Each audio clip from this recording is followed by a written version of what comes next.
ভালো, খুবই সুন্দর পরিবেশে 2 ঘন্টা অতিবাহিত হয়ে গেছে ভোটের। আর যেটা এর আগের বার আমরা যে প্রবলেমটা ফেস করেছিলাম যে গাড়ি নিয়ে যারা আমাদের ভোটার ওনারা ঢুকতে পারছিলেন না, এবার কিন্তু সেটা খুব স্থিতিশীল, সবাই গাড়ি নিয়ে ঢুকছে, শান্তিপূর্ণ পরিবেশে ভোট দিয়ে চলে যাচ্ছে এবং আমি নিজেও ভোট দিয়ে ফেলেছি। আর বাইরে অনেক গরম, আমরা আশা করছি যে নামাজের পরপর ভোটারের সংখ্যা বাড়বে। যাকেই ফোন করি, ফোন করে করে যার কাছেই ভোট চাই সেই তো বলে যে ভোট দিব। এখন বাকিটা দেখা যাক, ভোটারদের উপরে করবে, কারণ কেউ এখনো পর্যন্ত হতাশ করেনি, সবাই বলছে যে ইনশাল্লাহ ভোট দিব।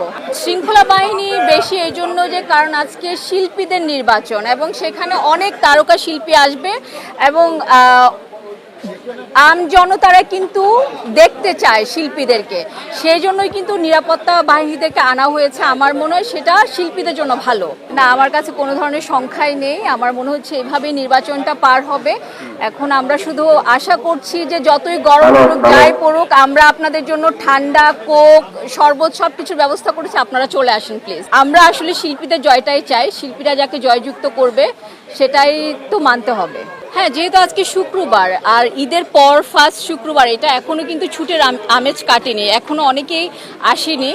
আমরা কিন্তু ঈদের পরপরই একদম নির্বাচনটা আরম্ভ করেছি। অনেকে কিন্তু রাস্তায় আছে, কেউ ল্যান্ড করছে, আমার কাছে কিন্তু নিউজ আছে কেউ এখনো ল্যান্ড করছে, কেউ রাস্তায় আছে, কেউ এখনো যমুনা ক্রস করছে, কেউ পদ্মা সেতু ক্রস করছে।